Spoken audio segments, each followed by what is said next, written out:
بسم اللہ الرحمن الرحیم۔ اللہم صلی علی سیدنا و مولانا محمد وعلی آلہ وصحبہ وبارک وسلم۔ قال اللہ تبارک و تعالی فی القرآن المجید، اعوذ باللہ من الشیطان الرجیم، بسم اللہ الرحمن الرحیم۔ ان اللہ و ملائکتہ یصلون علی النبی یا ایہا الذین آمنوا صلوا علیہ وسلموا تسلیما۔ صدق اللہ مولانا العظیم۔ السلام علیکم۔ میں سب سے پہلے تو آپ تمام شرکائے محفل کا شکریہ ادا کرنا چاہوں گا کہ آپ نے آج 17ویں ماہانہ یوتھ سیشن کے لیے وقت نکالا، اور بالخصوص اپنے سید مزمل علی بھائی کا شکریہ ادا کرنا چاہوں گا کہ جنہوں نے پچھلے مہینوں کی مناسبت سے اور پچھلے سیشنز کی طرح اس بار پھر ایک کامیاب سیشن کا انعقاد کیا۔ اللہ تعالیٰ ان کی اس کاوش کو اپنی بارگاہ میں قبولیت عطا فرمائے۔ گزشتہ روز بلکہ گزشتہ ایام میں 5 جون جو کہ پچھلا اتوار بنتا ہے، ہندوستان کی حکمران جماعت کی ترجمان بی جے پی کی ترجمان نے جناب رسول اللہ صلی اللہ علیہ وآلہ وسلم کی شان اقدس میں ٹویٹس کے ذریعے ہرزہ سرائی کی۔ میں سب سے پہلے تو اپنی جبین اسلام کی پوری ٹیم کی جانب سے اس گستاخانہ حرکت پر بھرپور الفاظ میں مذمت کرتا ہوں، اور جہاں پر عرب ممالک کی جانب سے ہندوستان کا ریاستی بائیکاٹ کیا گیا ہے، جہاں یہ عمل قابل ستائش اور قابل تعریف ہے، وہیں پر افسوس کی بات ہے کہ ہمارے حکمرانوں کو، جو کہ ایک نیوکلیئر ریاست کے حکمران ہیں، ان کو سٹیپ ان کرنا چاہیے تھا اور لیڈ کرنا چاہیے تھا ہندوستان کے ریاستی بائیکاٹ کا، جو کہ بدقسمتی سے ہمارے حکمرانوں کی جانب سے ابھی تک نہیں کیا گیا۔ ہر وقت ہم نے اپنی نظریں حکمرانوں کی طرف تو نہیں رکھنی، بحیثیت عوام، بحیثیت کلمہ گو مسلمان ہم پر بھی ذمہ داری عائد ہوتی ہے، اور جناب رسول اللہ صلی اللہ علیہ وآلہ وسلم کی توجہ واللہ اس وقت اپنے مسلمان امتیوں کی طرف ہے کہ ہم اپنے آقا و مولا صلی اللہ علیہ وآلہ وسلم کی شان و عظمت کا دفاع کس انداز سے کرتے ہیں۔ اور اسی ضمن میں جبین اسلام نے درود سرکل کی ایک کیمپین کا آغاز کیا، جس میں خوشی کی بات ہے کہ پہلے 5 دنوں میں محض 77,800 مرتبہ درود شریف کا نذرانہ پیش کیا جا چکا ہے، اور ہمارا ٹارگٹ ہے کہ انشاءاللہ العزیز اس بار ماہ ربیع الاول میں جب ہم میلاد النبی کانفرنس کا انعقاد کریں تو اس وقت تک کم از کم 1 کروڑ درود پاک ہم حضور علیہ السلام کی بارگاہ اقدس میں 1 کروڑ درود پاک کا ہدیہ اقدس پیش کریں۔ یہ درود و سلام وہ واحد راستہ ہے اور یہ وہ ہتھیار ہے کہ جس کے ذریعے ہم گستاخان رسول صلی اللہ علیہ وآلہ وسلم کو جواب دے سکتے ہیں اور حضور علیہ السلام کی شان اقدس کا دفاع کر سکتے ہیں۔ یہ دفاع کس طرح ممکن ہے؟ اور یہاں پر اس مقام پر ہم مسلمانوں کے لیے بھی ایک لمحہ فکریہ ہے کہ آخر ہمارا دشمن کیسے اور کیوں کر ہر چند سال کے بعد ہمارے پیارے آقا صلی اللہ علیہ وآلہ وسلم کی شان اقدس میں گستاخی کرتا ہے اور یہ نازیبا اور اخلاقی گری ہوئی حرکتیں کرتا ہے۔ آخر اس میں ہماری تو کوئی وجہ تو نہیں، ہم تو اس کی وجہ نہیں ہے۔ اگر ہم سوچیں تو کہیں نہ کہیں ہماری کمزوری اس کی سب سے بڑی وجہ ہے۔ ہمارا دشمن جہاں جانتا ہے کہ یہ وہ مسلمان ہیں کہ جن کے بزرگوں نے طارق بن زیاد کی طرح، محمد بن قاسم کی طرح، صلاح الدین ایوبی کی طرح میدان کارزار میں عملاً اسلام کو وہ فتوحات دلوائی ہیں کہ دشمن آج تک ششدر اور حیران ہے۔ مگر ہمارا دشمن یہ بھی جانتا ہے کہ آج کے مسلمان نوجوان، وہ سوشل میڈیا کے ہاتھوں ہوں یا وہ اخلاقیات کے ہاتھوں ہوں، وہ اپنی شخصیتوں کے اعتبار سے یا کردار کے اعتبار سے اب ان میں اپنے بزرگوں کی جھلک نظر نہیں آتی۔ اب ان کا دین سے تعلق کمزور ہو چکا ہے۔ اس وجہ سے وہ ہر چند سال کے بعد ہمارے دین کے ساتھ تعلق کو ٹیسٹ کرنے کے لیے اس طرح غیر اخلاقی حرکات کرتے ہیں۔ تو اس وقت سب سے بڑا تقاضا یہ ہے کہ ہم اپنے جناب رسول اللہ صلی اللہ علیہ وآلہ وسلم اور حضور علیہ السلام کے دین کے ساتھ اپنے تعلق کا ٹوٹا ہوا رشتہ بحال کریں، اور اس بحالی کا سب سے بڑا ذریعہ وہ درود و سلام ہے۔ اپنی گفتگو کے آغاز میں نے جو سورہ احزاب جو قرآن مجید کا 33rd چیپٹر، اس کی ورس نمبر 56 کی تلاوت کی،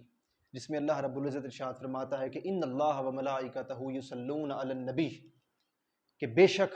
اللہ اور اس کے سب فرشتے ہر وقت اپنے نبی مکرم صلی اللہ علیہ وآلہ وسلم کی بارگاہ میں درود و سلام پیش کرتے ہیں۔ اب اس آیت مبارکہ جو کہ ایک انتہائی معروف اور مشہور اور مقبول آیت مبارکہ ہے، اس کی آج میں ایک یونیک وے میں، ایک منفرد انداز میں تفسیر آپ کے سامنے پیش کرنا چاہوں گا کہ اللہ تعالیٰ فرماتا ہے کہ اللہ اور اس کے سب فرشتے، آیت مبارکہ میں اللہ تعالیٰ نے سب کا لفظ استعمال نہیں فرمایا، مگر میں نے ترجمہ کرتے ہوئے سب کا لفظ استعمال کیا۔ اس کی وجہ یہ ہے کہ عربی زبان کا قاعدہ ہے کہ جب آپ تخصیص نہیں کرتے، اسپیسیفائی نہیں کرتے، ذکر کو مینشن کرنا جو ہو، کسی کا ذکر کرنا ہو اور آپ اس کو اسپیسیفائی نہ کریں، تو پھر وہ ذکر سب کو شامل کر لیتا ہے، وہ ذکر سب کا ہوتا ہے، وہ جنرل ہوتا ہے۔ تو اللہ تعالیٰ نے کسی مخصوص ملائکہ کے گروپ کا ذکر نہیں فرمایا، بلکہ جسٹ لفظ ملائکہ فرما کر سب فرشتوں کا اقرار فرما دیا کہ بے شک اللہ اور اس کے سب فرشتے، اگرچہ کچھ فرشتوں کی ذمہ داری بارش برسانا ہے، کچھ کی ذمہ داری رزق مہیا کرنا ہے، کچھ کی ذمہ داری نامہ اعمال کو درج کرنا ہے، کچھ کی ذمہ داری قبر میں آ کر سوالات کرنا ہے، مختلف ذمہ داریوں کے اعتبار سے ملائکہ کے مختلف گروپس ہیں، ان کی مختلف ڈیوٹیز ہیں، مگر درود و سلام میں تمام ملائکہ ان کی کامن ڈیوٹی ہے۔ درود و سلام کی جب بات آتی ہے تو سب ملائکہ کی یہ ڈیوٹی مشترک ہے، یہ قدر مشترک ہے تمام ملائکہ میں۔ سب ملائکہ حضور علیہ السلام کی بارگاہ میں درود پیش کرتے ہیں، اور پھر میں نے آگے ترجمہ کیا کہ ہر وقت درود پڑھتے ہیں اللہ اور اس کے سب فرشتے، ہر وقت اپنے نبی مکرم صلی اللہ علیہ وآلہ وسلم کے لیے درود پڑھتے ہیں۔ ہر وقت کیوں؟ اس کی بھی وجہ یہ کہ جب وقت کا تعین نہیں کیا گیا، پھر عربی زبان کا وہی قاعدہ اور وہی رول کہ جب اسپیسیفائی نہیں کیا گیا تو وہ حکم جنرل ہو جاتا ہے، تو اس کا معنی یہ کہ ہر وقت درود پڑھتے ہیں۔ اب اس آیت مبارکہ کا جو دوسرا حصہ ہے کہ یا ایھا الذین آمنوا صلوا علیہ وسلموا تسلیما، کہ اے ایمان والو تم بھی اپنے نبی مکرم کی بارگاہ میں درود پیش کرو اور کثرت کے ساتھ سلام پیش کرو۔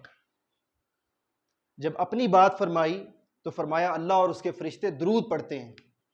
جب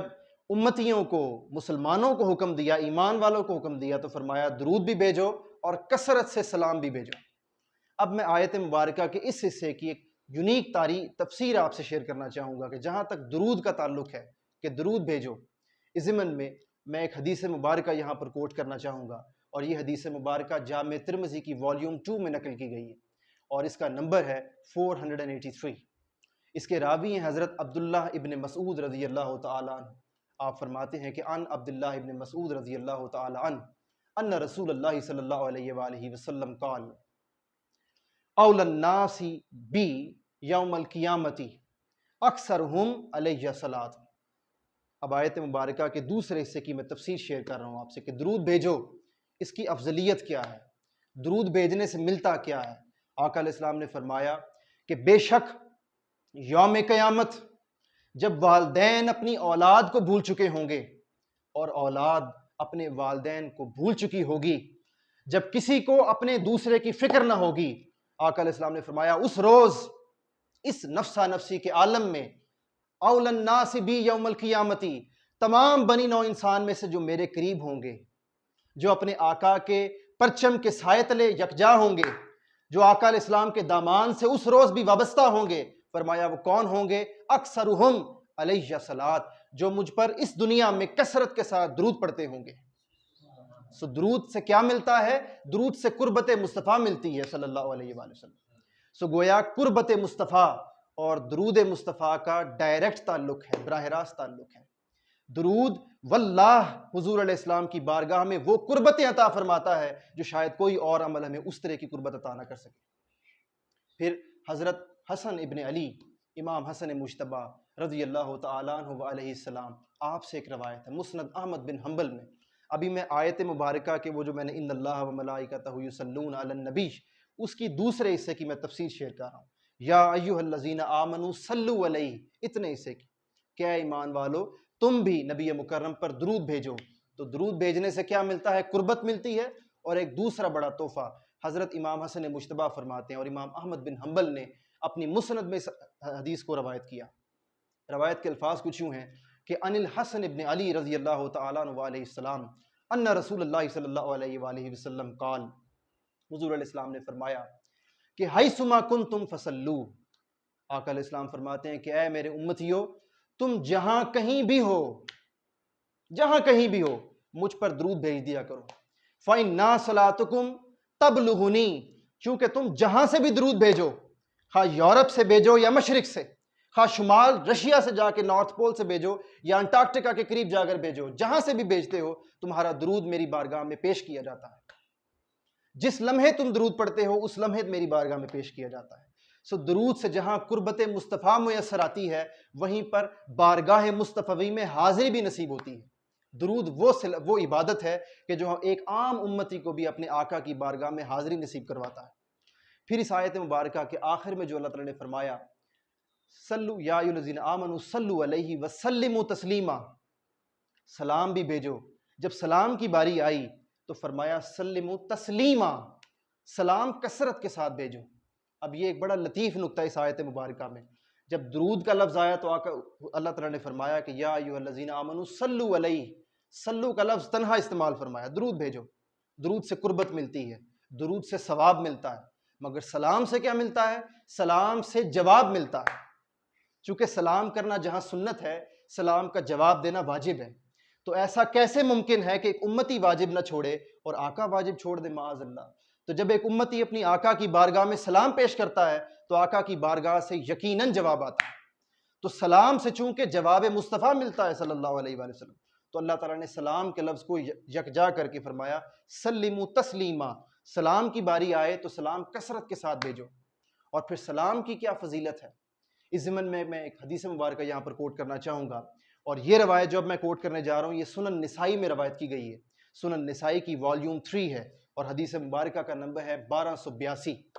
اس کو امام حیثمی نے بھی نقل کیا، امام ابو یعلا نے بھی نقل کیا، امام دارمی نے بھی نقل کیا اور امام احمد بن حنبل نے بھی نقل کیا، حدیث صحیح۔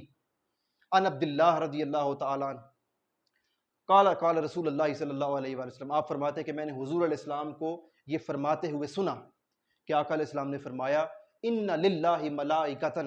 کہ بے شک اللہ کے کچھ فرشتوں کی ڈیوٹی ایسی ہے، اللہ تعالیٰ نے اپنے ملائکہ کی ڈیوٹی لگا رکھی ہے، سیاحین فی الارض، جو ہر وقت زمین پہ سیاح بنے رہتے ہیں، ٹورسٹ بنے رہتے ہیں۔ اللہ تعالیٰ نے اپنے ملائکہ کے گروہ کو زمین پر ٹورسٹ بنا کر بھیجا ہوا ہے، سیاحین، سیاحت سے، سیاحین فی الارض۔ اور یہ ان سیاحوں کی ڈیوٹی کیا ہے؟ یہ کون سے سیاح ہیں؟ جو ملائکہ ہیں، اور زمین پر آ کر ان کی صرف ایک ہی ڈیوٹی ہے، اور وہ ڈیوٹی یہ ہے تبلغنی من امت السلام، ان کا فقط ایک ہی کام ہے، میرا جو کوئی امتی جہاں پر بھی مجھ پر سلام بھیجتا ہے وہ سلام میری بارگاہ میں پیش کر دیتے ہیں۔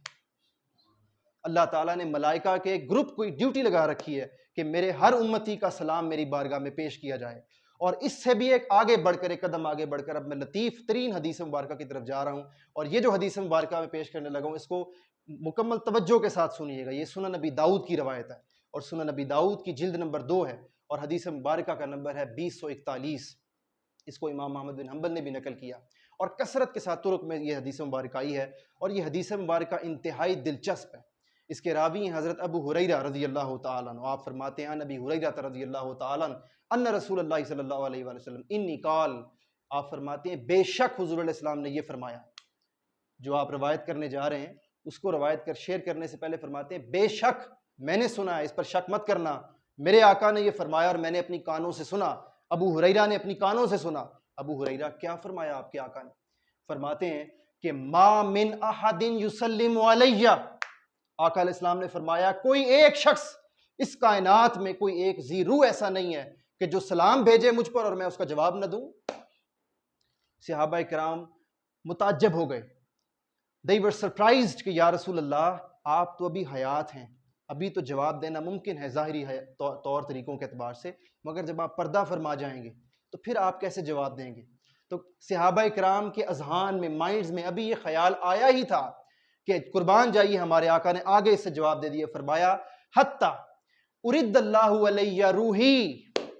حتی ارد علیہ السلام، کہ میں سلام کا جواب لازماً دیتا ہوں، ایون کہ اللہ رب العزت نے میری روح مجھ پر واپس لوٹانے کا وعدہ کر رکھا ہے، وعدہ کر رکھا ہے، میری روح واپس لوٹانے کا وعدہ کر رکھا ہے۔ ارد اللہ علیہ روحی، ارد اللہ علیہ، میرے ساتھ ریپیٹ کیجئے، ارد اللہ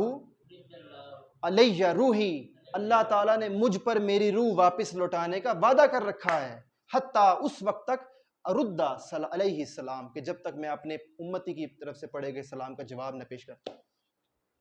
سو حضور علیہ السلام اپنے امتی کے ہر امتی کے پیش کیے گئے سلام کا جواب دیتے ہیں،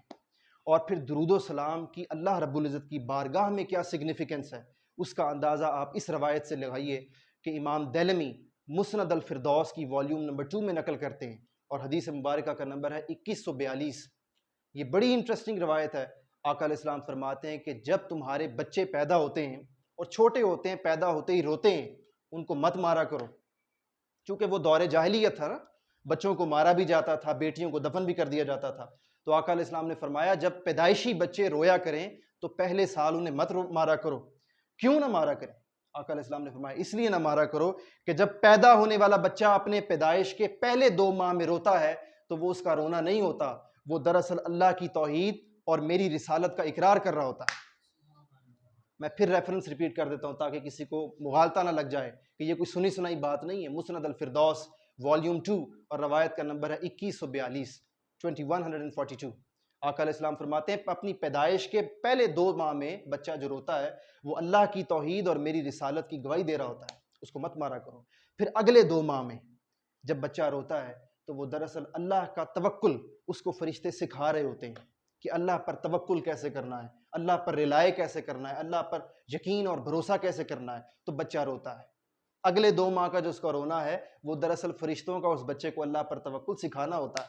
وہ سیکھ رہا ہوتا ہے اور سیکھنے میں روتا ہے۔ اور پھر فرمایا جو بقیہ 8 مہینے روتا ہے اپنی پیدائش کے بعد پہلے پورے سال میں، پہلے 2 اور 2 پھر 4 ماہ تو ہو گئے نا، اب بقیہ 8 ماہ میں جو روتا ہے فرماتے ہیں آقا علیہ السلام صلو علیہ، وہ اگلے 8 ماہ میں جو رو رہا ہوتا ہے وہ دراصل مجھ پر سلام پیش کرتا ہے۔ پیدائشی بچہ اپنی پیدائش کے پہلے سال 8 ماہ وہ حضور علیہ السلام پر درود پڑتا ہے، خواہ وہ مسلمانوں کا بچہ ہو یا غیر مسلموں کا بچہ ہو، اس میں تخصیص ہی کوئی نہیں۔ ہمارے اللہ کو آپ یہ قربان جائیے اپنے اللہ کی شان پر کہ اللہ کو اپنے حبیب کا درود کتنا پسند ہے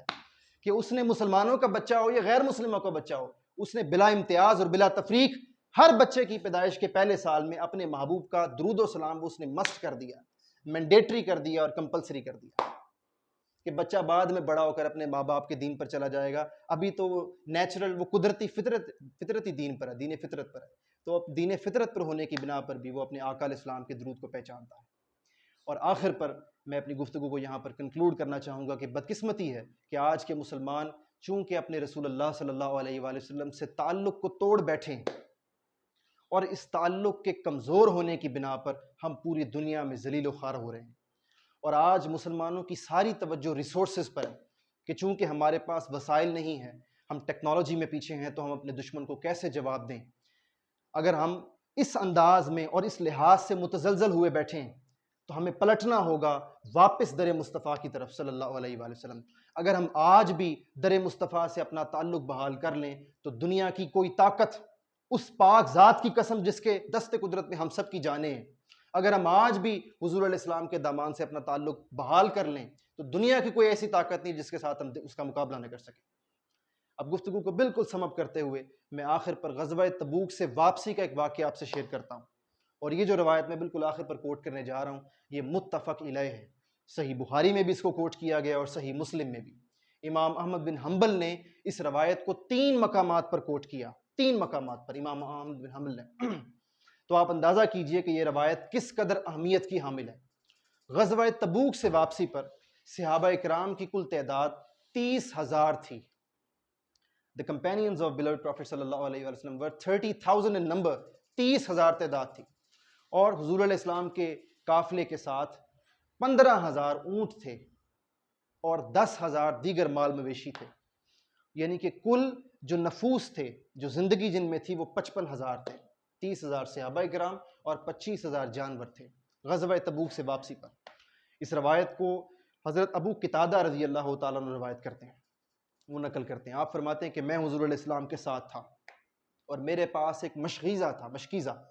جس کو چھاگل بھی کہتے ہیں، جس کو واٹر بیگ کہہ لیں آپ، کہ واٹر بوٹل کہہ لیں،